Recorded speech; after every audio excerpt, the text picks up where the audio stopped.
So hello what's up, कैसे हैं आप सब। स्वागत है आप सबका टू दिस रिवीजन सेशन, जहां हम रिवाइज करेंगे एकदम प्यारा वाला टॉपिक। किसका नाम है क्या? SQC1 और SA220। जो बात करते हैं सर किसकी? Quality control for an audit of financial statement. सबसे पहले तो मुझे ये बता दो SQC1 और उसमें फर्क क्या है। What is the difference between SQC1 and SA220 और हम क्वालिटी की बात करते क्यों हैं? सर बड़ा सिंपल है। यही क्वेश्चन आईसीआई ने पूछा था आरटीपी में 24 में। यह कहता है कि कहीं ना कहीं जो आपका ऑडिट है उस पे यूजर्स को कॉन्फिडेंस चाहिए। जो आपका ऑडिट है उस पे यूजर्स को कॉन्फिडेंस चाहिए। So audit quality is necessary to maintain the confidence in the independent assurance report given by the auditor. ठीक है, अब उस कॉन्फिडेंस को बरकरार रखने की रिस्पॉन्सिबिलिटी किस पे? हमारे पे है। So it is our responsibility to maintain high audit quality. अब क्वालिटी मेंटेन करनी है तो हमें अपना काम किससे करना पड़ेगा? स्टैंडर्ड्स के हिसाब से करना पड़ेगा। तो क्वालिटी के लिए दो स्टैंडर्ड्स आते हैं, SQC1 और SA220। SQC1 किसकी बात करता है? ये बात करता है quality control for the firms. SA220 किसकी बात करता है? ये फर्म की बात नहीं करता, ये बड़ा सेल्फिश है, ये बड़ा ही सेल्फिश है। ये फोकस करता है ऑडिट ऑफ फाइनेंशियल स्टेटमेंट्स पे, यानी it applies to the entire firm and it applies to particular audit engagement. अब सारे बच्चे मुझे बताओ, SA220 का जन्म कहां से हुआ? SQC से जन्म हुआ, यानी based on the quality control system in the firm. उसी के बेसिस पे हम क्या करते हैं? अपने क्वालिटी कंट्रोल पॉलिसीज निकालते हैं for the audit engagement. Based on the quality control system of the firm, उसी के बेसिस पे हमने क्या निकाली? Quality control policies for the engagement. इसकी अंग्रेजी वाली लाइन क्या थी सर? इसकी अंग्रेजी वाली लाइन थी SA220 is premised on the basis of SQC1। ये कहता है SA220 is premised on the basis that the firm is subject to SQC1। Last बार एक बार वापस रिवाइज करते हैं सर। क्या हम क्वालिटी की बात क्यों करते हैं? क्योंकि लोगों को कॉन्फिडेंस चाहिए। उनके कॉन्फिडेंस को बरकरार रखने के लिए हमारी पे और क्या आई? रिस्पॉन्सिबिलिटी आई to do the audit with proper quality. ठीक है सर। अब क्वालिटी चाहिए तो क्या लेके आए? स्टैंडर्ड्स। एक या दो? सर क्वालिटी चाहिए तो दो स्टैंडर्ड्स। एक स्टैंडर्ड फर्म के लिए, एक स्टैंडर्ड ऑडिट एंगेजमेंट के लिए। फर्म वाला स्टैंडर्ड था, उसका नाम क्या था? SQC1। ऑडिट एंगेजमेंट वाले के लिए ऑब्वियसली बात है, उसका नाम है SA220। SQC1 किस पे एप्लीकेबल होता है? सर ये पूरी फर्म पे एप्लीकेबल होता है। This is applicable to entire firm, but SA220 selfish है, it is applicable to a particular audit engagement. ठीक है, ठीक है सर। अब ये बोलता है कि फर्म ने अपनी खुद की क्वालिटी कंट्रोल पॉलिसीज बनाई, उसी के बेसिस पे we develop the quality control policies for the audit engagement. क्या ये बात समझ आती है? हाँ। अब इसको समराइज करने वाली अंग्रेजी लाइन थोड़ी सी टफ है, इसको एक दो बार रिकॉल करोगे अपने आप दिमाग में बैठ जाएगी। सर क्या? SA220 is premised on the basis that SQC1 is applicable to the firm. मैंने भी 3-4 बार 5 बार बोली है, तब जाके दिमाग में बैठ जाती है। क्लियर है बॉस? क्लियर है? यही सवाल आरटीपी में 24 का भी आपका हो गया। अब इसके बाद हमारे पास आते हैं elements of system of quality control. आपने बताया था हर फर्म के अंदर क्वालिटी कंट्रोल पॉलिसीज होनी चाहिए, तो ये किन किन एरियाज को लेके होनी चाहिए? तो इसको हमने कैसे ध्यान रख रखा है? हम एक एथिकल लीडर एक्सेप्ट करते हैं जो ह्यूमन एंगेजमेंट को मॉनिटर करे। तो ये सारे के सारे आपके एलिमेंट्स इसमें कवर हो जाते हैं। सबसे पहले क्या आता है topic? Leadership responsibility. Leadership responsibility में मुझे बताओ कौन है वो बंदा जो ऑडिट की क्वालिटी के लिए रिस्पॉन्सिबल है? सर ये वही है जो रिपोर्ट को साइन करता है। ये वही है जो रिपोर्ट को साइन करता है। इसको क्या बोलते हैं? Engagement partner. तो इंगेजमेंट पार्टनर अपनी हरकतों से और अपने मैसेजेस से, he through his actions and messages should emphasise कि क्वालिटी इंपॉर्टेंट है। अब सारे बच्चे मुझे बताओ क्वालिटी कैसे आएगी? सर दो रिक्वायरमेंट से कंप्लाई करके, बाहर वाली और अंदर वाली। बाहर वाली और अंदर वाली का क्या मतलब था? बाहर वाली रिक्वायरमेंट का मतलब है जो आपके PRL रिक्वायरमेंट है, प्रोफेशनल स्टैंडर्ड्स, रेगुलेटरी और लीगल रिक्वायरमेंट। इन रिक्वायरमेंट से कंप्लाई करने के लिए फर्म ने अंदर क्या बनाई? खुद की quality control policies and procedure. जब मैं इन दोनों रिक्वायरमेंट से कंप्लाई करूंगा तो क्या मेरी रिपोर्ट खराब निकलेगी या एप्रोप्रिएट निकलेगी? सर मेरा ओपिनियन एकदम प्रॉपर होगा, report will be appropriate in the circumstance. But अगर कोई दिक्कत है, अगर कोई इशू है, तो क्या लोग डरे हुए होने चाहिए या they should be able to raise their concerns without any fear of reprisal? Sir लोग डरे हुए नहीं होने चाहिए, बिना डर के वो अपनी बात को आगे रख पाए। They should be able to raise their concerns without any fear of reprisal. And आखिरी में क्या बोलेंगे? क्वालिटी इंपॉर्टेंट ही नहीं, जरूरी भी है। That means quality is essential to perform the audit engagement. अब एंगेजमेंट पार्टनर की दो क्वालिटीज क्या थी? सर एंगेजमेंट पार्टनर की दो क्वालिटीज ये थी, यही बंदा रिस्पॉन्सिबल है ऑडिट के लिए, यही बंदा रिस्पॉन्सिबल है ऑडिट एंगेजमेंट के लिए। तो देखो क्या कहता है, engagement partner is a partner और other person who is responsible for the audit engagement, its performance and the audit report. And इसी रिस्पॉन्सिबिलिटी को निभाने के लिए इसके पास अथॉरिटी होनी चाहिए कि ये लोगों से काम करा सके। और ये अथॉरिटी कहां से आती है, वही पीआरएल से, प्रोफेशनल, रेगुलेटरी और एनी लीगल बॉडी। फिर हमने बात करी सर कौन से टॉपिक की, एथिकल रिक्वायरमेंट। एथिकल रिक्वायरमेंट मतलब ऐसे 5 क्वालिटीज जो हर चार्टर्ड अकाउंटेंट में होनी चाहिए। कोई भी प्रोफेशनल हो, कोई भी प्रोफेशनल हो, उसके अंदर ये 5 क्वालिटीज होनी चाहिए। ये 5 क्वालिटीज क्या थी, confidentiality, objectivity, integrity, professional competence, due care and professional behaviour. सबसे पहले बात करते हैं कॉन्फिडेंशियलिटी की। जो भी वो तुमको बातें बताती हैं, क्या तुम उसको अपने पेट में रखोगे या किसी के साथ शेयर करोगे? सर हम उसको रिस्पेक्ट करके चलेंगे, हम उन बातों को रिस्पेक्ट करके चलेंगे। तो ये क्या कहता है, रिस्पेक्ट द कॉन्फिडेंशियलिटी। जो भी इंफॉर्मेशन आपको मिलती है थ्रू योर प्रोफेशनल और business relations, you should respect the confidentiality. ठीक है सर। अब आता है ऑब्जेक्टिविटी। ऑब्जेक्टिविटी मतलब your decision should be your decision, your professional judgement should be your professional judgement. Don't compromise your professional judgement because of खुद की BC. Sir खुद की बीसी मतलब खुद की बायसनेस, खुद की कॉन्फ्लिक्ट ऑफ इंटरेस्ट और undue influence of some third party. I का मतलब क्या था, इंटीग्रिटी। इंटीग्रिटी मतलब सच्चा और सीधा इंसान, सच्चा और सीधा इंसान, सीधी बात, नो बकवास, क्लियर है। मतलब आपने ऑनेस्ट रहना है, स्ट्रेट फॉरवर्ड रहना है, यानी true and fair, fair dealing और ट्रुथफुलनेस। एंड ऐसी किसी रिपोर्ट के साथ एसोसिएट नहीं होना, ऐसी किसी कम्युनिकेशन के साथ एसोसिएट नहीं होना जहां पे क्या है, एरर और ओमिशन। एरर क्या क्या मतलब था, मटीरियली फॉल्स इंफॉर्मेशन है। ठीक है, अच्छा मटीरियली फॉल्स क्यों हुई, क्योंकि किसी ने चेक नहीं किया, it was provided negligently. And last point क्या था, ओमिट्स द रिक्वायर्ड इंफॉर्मेशन। ये आपका इंटीग्रिटी वाला पार्ट हो गया। अब बचे प्रोफेशनल कॉम्पिटेंस, ड्यू केयर और प्रोफेशनल बिहेवियर। जब भी शुभम सर बोलते हैं प्रोफेशनल कॉम्पिटेंस, क्या सिर्फ सीखना काफी है या उसको मेंटेन करना भी जरूरी है? सर हमें अपडेटेड रहना जरूरी है। सो अटेन भी करेंगे, मेंटेन भी करेंगे, अटेन भी करेंगे, मेंटेन भी करेंगे। जो भी नॉलेज है, और नॉलेज से काम नहीं चलता, आज की दुनिया में स्किल्स भी जरूरी है। So attain and maintain knowledge and skills. Due care का मतलब है डिलीजेंटली अपना काम करेंगे, सोच समझ के, as per the standards and technical and professional standards. And last में हमारे पास क्या बचा था, प्रोफेशनल बिहेवियर। प्रोफेशनल बिहेवियर है मतलब लॉज एंड रेगुलेशन से कंप्लाई करो, साथ ही साथ ऐसी कोई हरकत मत करना जिससे प्रोफेशन की बदनामी हो। Don't do any activity that might discredit the profession. तो ये आपके सारे के सारी क्वालिटीज हो गई। अब इसमें सर हमारे पास क्या चांसेस है, चांसेस है या तो डायरेक्ट क्वेश्चन आ जाए या फिर आईसीआई कोई केस स्टडी बेस्ड क्वेश्चन देगा जहां पे आपको पहचानना है कौन सी क्वालिटी है जिसकी बैंड बची है। अब सवाल आता है, जो इंडिपेंडेंस है वो सिर्फ मन में होनी चाहिए या दिखनी भी चाहिए? सर दोनों। आपका स्टेट ऑफ माइंड ऐसा होना चाहिए कि आप ऑब्जेक्टिवली अपना काम कर पाओ विद आईओ प्रोफेशनल स्केप्टिसिज्म।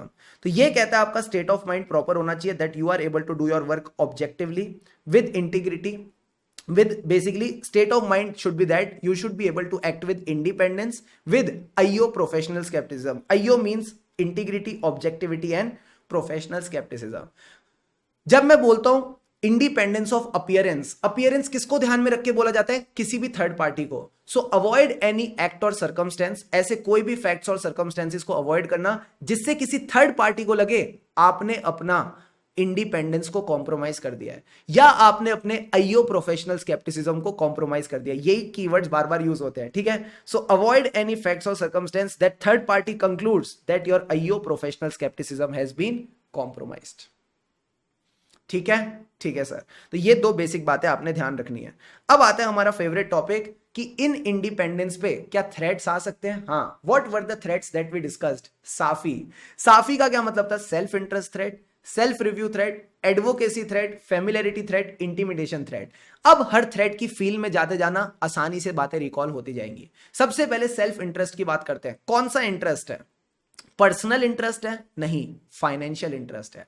अब फाइनेंशियल इंटरेस्ट कैसे आता है, डायरेक्ट होता है, इनडायरेक्ट होता है। ठीक है, अब इनडायरेक्ट के बाद हमने कौन सा पॉइंट डिस्कस किया था, लोन और गारंटी वाला। और एक ऑडिटर को फाइनेंशियल इंटरेस्ट कैसे आ सकता है, फीस से आ सकता है। और फीस भी कब, जब एक ही बंदे से सारी फीस आ रही है, यानी you can say undue dependence on fees from a single client.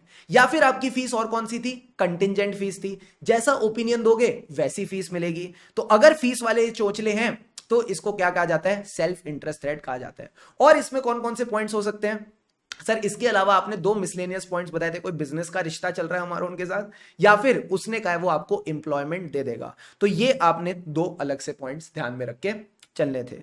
फिर आता है सर सेल्फ रिव्यू थ्रेट। ये सेल्फ रिव्यू थ्रेट क्यों आता है, जब आपके दो केस होते हैं सर। क्या, पहले तो आप कोई अपनी पुरानी ऑडिट या नॉन ऑडिट एंगेजमेंट का रिव्यू कर रहे हो, you are basically doing the review of the judgement और कंक्लूजन ऑफ ऑडिट और नॉन ऑडिट एंगेजमेंट, ठीक है। या फिर इधर का बंदा उठ के इधर आ गया, सर इसका क्या मतलब है, इधर का बंदा उठ के इधर आ गया, यानी जो आपका कोई ऑडिट टीम मेंबर है वो पहले क्लाइंट में किसी सीनियर पोजीशन या डायरेक्टर लेवल पे था। Audit team member was previously the director और senior employee of the client. अब ये नॉन ऑडिट सर्विसेज क्या होती है, वही जो आप कंपनीज एक्ट में सेक्शन 144 में पढ़ते हो, जो आपकी होती है ना accounting and book keeping services, internal audit services, actuarial services, investment advisory, investment banking, ये सब सर्विसेज जनरली एक ऑडिटर को अलाउड नहीं होता to the company, to the holding and to the subsidiary, ठीक है। ठीक है सर, अब इसके एग्जाम्पल भी एकदम सेम है, जो सेकंड पॉइंट लिखा था उसी को नीचे कॉपी कर लो एग्जांपल में। Your audit team member has recently been a director और senior employee of the client, या फिर आपने वो सर्विसेज परफॉर्म करी as auditor which are subject matter of audit. Subject matter of audit क्या होता है, जिसको ऑडिटर चेक करता है। तो ऑडिटर क्या चेक करता है, फाइनेंशियल स्टेटमेंट चेक करता है। इसका कहने का ये मतलब है फाइनेंशियल स्टेटमेंट भी आपने बनाए, ऑडिट भी आप कर रहे हो। वाह जी वाह, वाह जी वाह, वाह जी वाह, भाई ये सब नहीं चलेगा। So as a auditor if you are performing the services related to subject matter, this is also a self review threat. अब आता है एडवोकेसी थ्रेट। एडवोकेसी का क्या मतलब है, आप क्लाइंट को प्रमोट कर रहे हो, आप क्लाइंट के इंटरेस्ट को प्रमोट कर रहे हो इस कदर to a point that your objectivity is compromised. अब आप एकदम बायस्ड हो गए हो। इसमें सबसे पहला पॉइंट क्या था, dealing in the shares of the company. अच्छा, मैंने डीलिंग बोला या इन्वेस्टिंग बोला, सर अगर इन्वेस्टिंग इन द शेयर्स होगा तो सेल्फ इंटरेस्ट थ्रेट में चला जाएगा, बट अगर आप शेयर्स को प्रमोट कर रहे हो, डील कर रहे हो, तो एडवोकेसी थ्रेट। और दूसरा नाम तो सिंपल है, एडवोकेट, मतलब एडवोकेसी थ्रेट आ गया, ठीक है। फिर आता है फेमिलियरिटी थ्रेट। फेमिलियरिटी मतलब रिश्ता। ये रिश्ता क्या कहलाता है, मतलब आपने रिलेशनशिप बना लिया और जिसके साथ भी रिलेशन होती है अब आप उसके लिए सिंपैथेटिक हो जाते हो। तो ये कह रहे हैं auditor forms the relationship with the client ending up to sympathetic for the client. अब आप उसके लिए बहुत ज्यादा सिंपैथेटिक हो गए हो, लॉस उसको हो रहा है, रोना आपको आ रहा है, ऐसे थोड़ी चलता है। अब इसमें चार रिश्ते हमने बात की थी, तीन रिश्तों की बात की थी और रिश्तों में मिलते हैं gifts.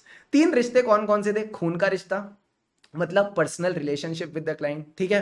Close relative in a senior position with the client.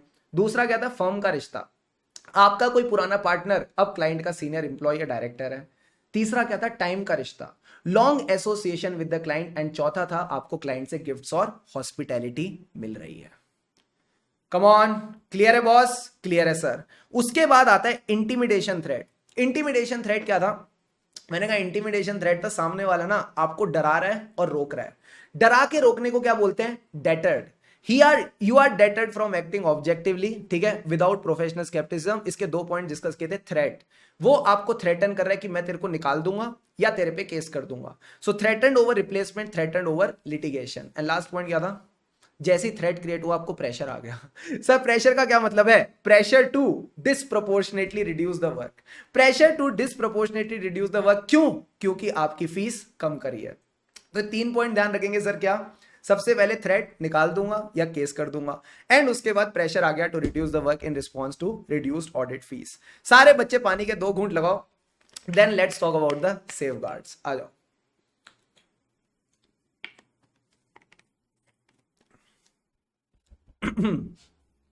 अब सेफगार्ड में क्या था, क्या इन्होंने एक्चुअल सेफगार्ड बताए थे या गाइड किया था, सर सिर्फ गाइड किया था, कोई सेफगार्ड इन्होंने बताया नहीं, ऊपर ऊपर से बातें की थी इन्होंने।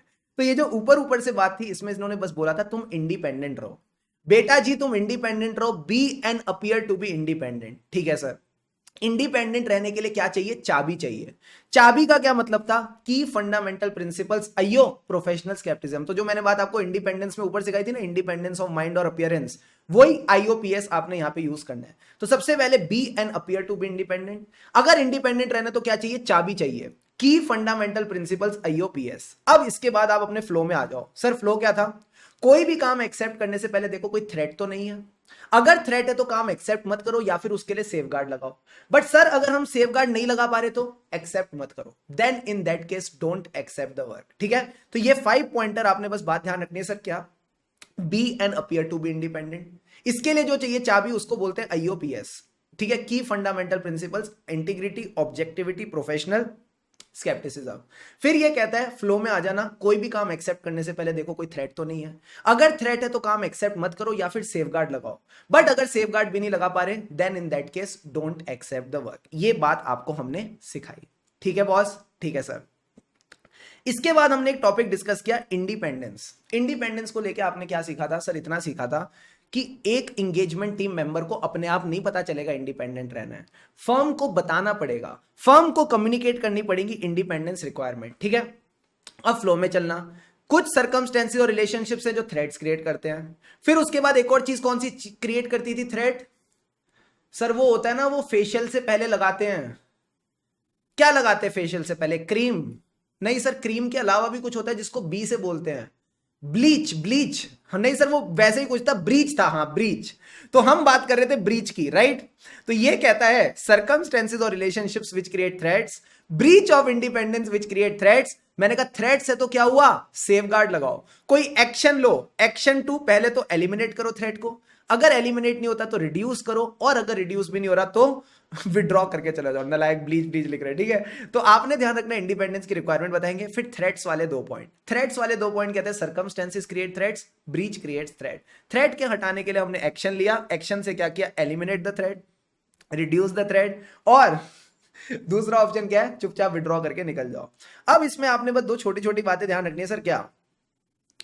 Engagement partner shall provide the firm, कि क्या क्या इंफॉर्मेशन है अबाउट द क्लाइंट या पर्सोनल ऑफ द फर्म, और अगर कोई सर्कमस्टेंस और रिलेशनशिप थ्रेट क्रिएट करते हैं तो वो फर्म को बताएगा।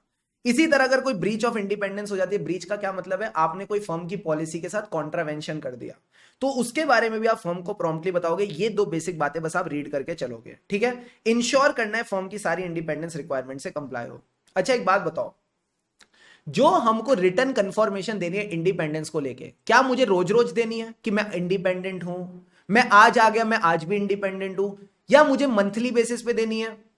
नहीं सर, ना तो रोज रोज देनी है ना मंथली बेसिस पे, एनुअल बेसिस पे कंफर्म करना है कि आप इंडिपेंडेंट हो। ऐसे ही सारे बिग फोर्स में भी होता है। Only thing that you need to ensure is annual confirmation by every firm member that you have complied with the independence requirement. इस पे आपके पास एमसीक्यू आ सकता है। ठीक है? ठीक है सर। फिर आ जाते हैं हमारे मस्ती वाले topics, accept and continue the client relationship और एंगेजमेंट। कैसे आप डिसाइड करोगे एक्सेप्ट करना है या कंटिन्यू करना है विद द क्लाइंट रिलेशनशिप और एंगेजमेंट? सारे बच्चे बताओ, सबसे पहले क्या देखेंगे?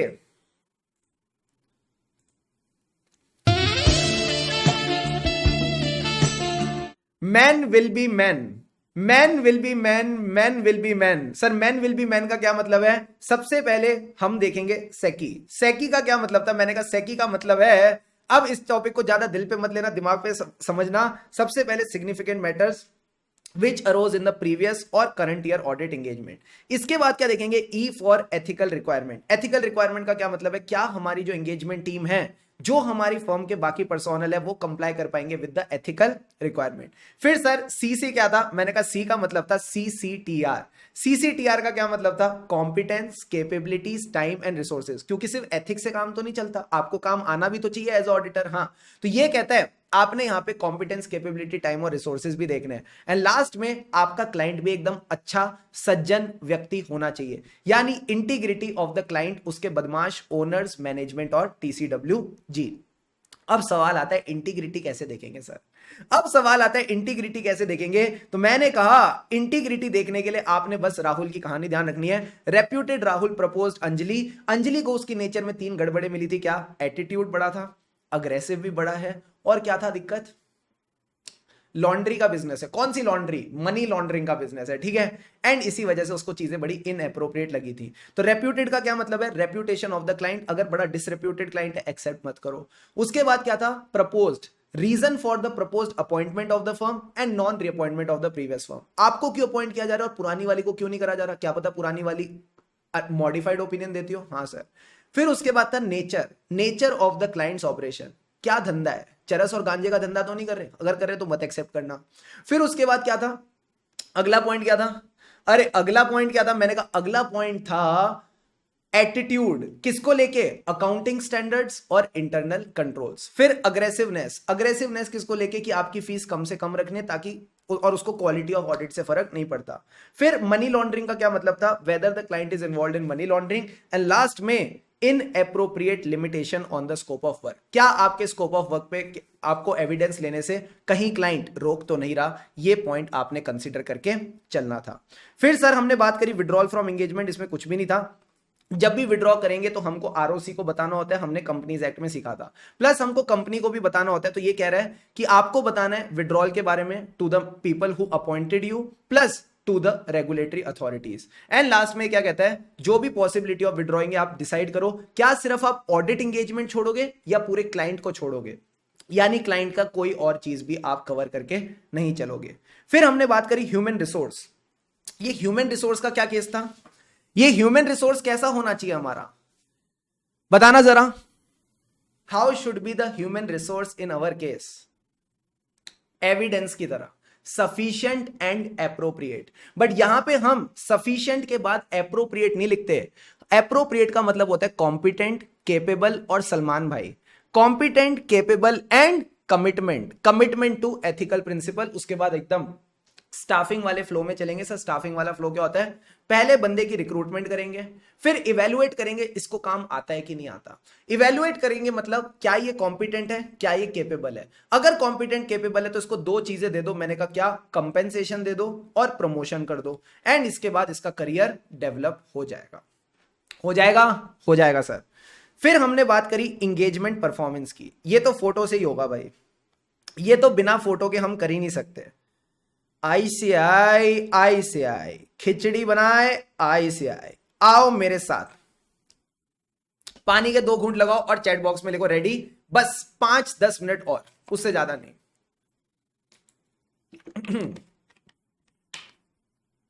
इंगेजमेंट परफॉर्मेंस के लिए कौन रिस्पॉन्सिबल है, एंगेजमेंट पार्टनर, और ये काम किससे कराएगा, एंगेजमेंट टीम से। अगर एंगेजमेंट टीम की मैं बात करूं तो क्या एंगेजमेंट टीम को बताना पड़ेगा काम कैसे करना है, हाँ, उनके सिर पे खड़ा रहना पड़ेगा, हाँ, फिर उनका काम रिव्यू भी करना पड़ेगा, हाँ। सो डायरेक्ट करना है, सुपरवाइज करना है, रिव्यू करना है। अब रिव्यू क्या करें, अब रिव्यू क्या करें, आप इनकी डॉक्यूमेंटेशन को रिव्यू करो, जो इन्होंने प्रोसीजर्स परफॉर्म करे, जो एविडेंस इकट्ठे करे, जो कंक्लूजन्स करे, वो सब आप रिव्यू करके चलोगे। और कई बार कुछ पेचीदा मैटर्स आ जाते हैं, डिफिकल्ट और कॉन्टेंशियस मैटर्स आ जाते हैं, तो उन पे आप क्या लोगे, कंसल्टेशन लेके चलोगे। तो अगर कोई डिफिकल्ट और कंटेंशियस मैटर्स है देन उसके रिगार्डिंग आपने कंसल्टेशन लेनी है। तो ये जो ईपी की रिस्पॉन्सिबिलिटी वाला पार्ट है, इसको एक बार बस रीड थ्रू कर लेना। अब सवाल आता है EQCR, ये EQCR का कॉन्सेप्ट क्यों आया था, तो मैंने कहा बड़ी सिंपल बात है, इंगेजमेंट पार्टनर बेचारा घबराया हुआ है, ओहो, इंगेजमेंट पार्टनर एकदम घबराया हुआ है, उसको लग रहा है यार कल को मैंने गलत ओपिनियन दे दिया तो मेरी तो शहर में काफी बदनामी होगी, काफी बदनामी होगी। देखो ऐसा किसी ने कहा है, नाम बताने में बहुत टाइम, बहुत समय जाता है, बट नाम खराब होने में बिल्कुल कम समय नहीं लगता। तो एंगेजमेंट पार्टनर भी बेचारा घबराया हुआ है, तो ये कहता है कि मुझे अपना जो ऑडिट ओपिनियन है ना, पहले किसी के साथ डिस्कस करना है, फर्म के किसी सीनियर बंदे के साथ डिस्कस करना है जो कि चार्टर्ड अकाउंटेंट रहेगा। तो इसको हम क्या बोलते हैं, इंगेजमेंट क्वालिटी कंट्रोल रिव्यूअर।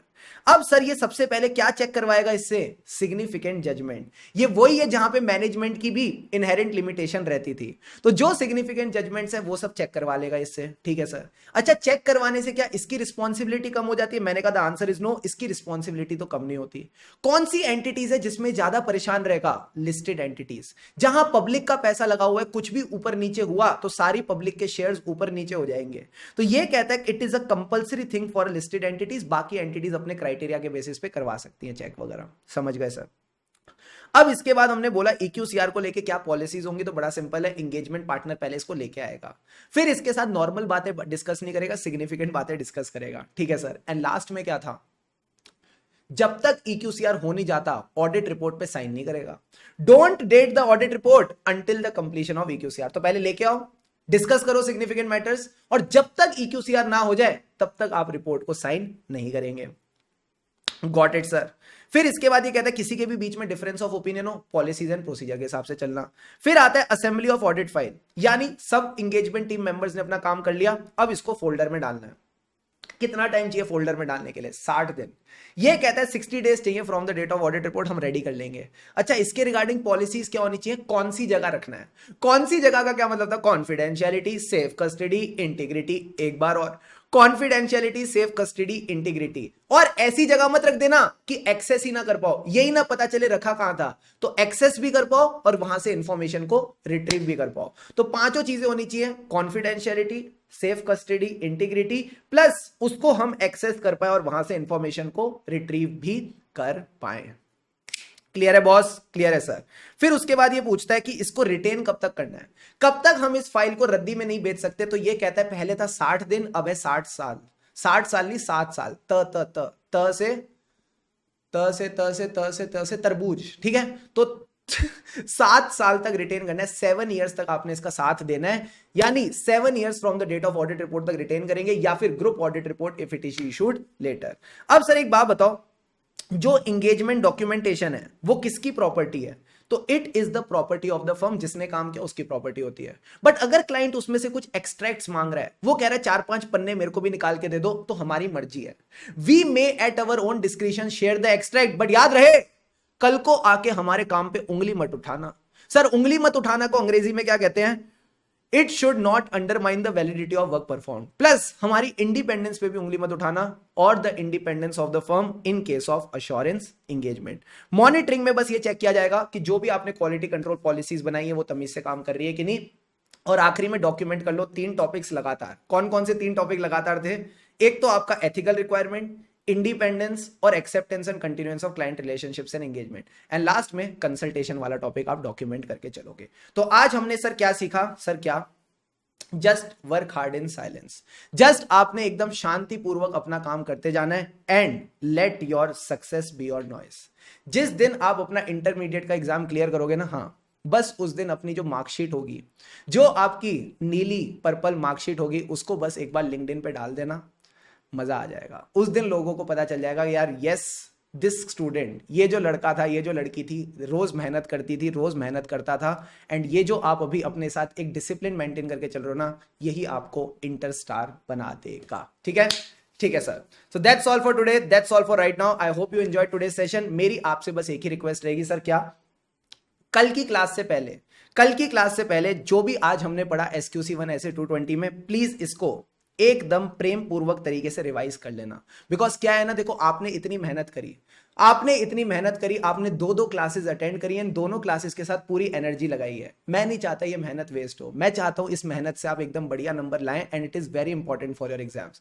तो अच्छे से रिवाइज करेंगे, ठीक है? एंड और कुछ खास करने की जरूरत नहीं है। मैं एक छोटा सा question of the day they रहा हूं, जो उसको आपको लिख के आना है। सर कौन सा क्वेश्चन ऑफ द डे है जिसको हमको लिख के आना है आज? Just give me a second, I'll just let you know. Question number 4. Question number 4 of your question bank is the question of the day, जिसमें अगर आप ध्यान से देखोगे तो सेकी वाले पॉइंट्स ही लिखने हैं। So that's all today. That's all for right now. यूं ही खुशी खुशी मन लगाकर पढ़ते रहे, खुशी से पढ़ेंगे तभी आगे बढ़ेंगे। Have an awesome day ahead. हमें राही ऑडिट के, फिर मिलेंगे चलते चलते। लगे रहो मित्रों, लगे रहो।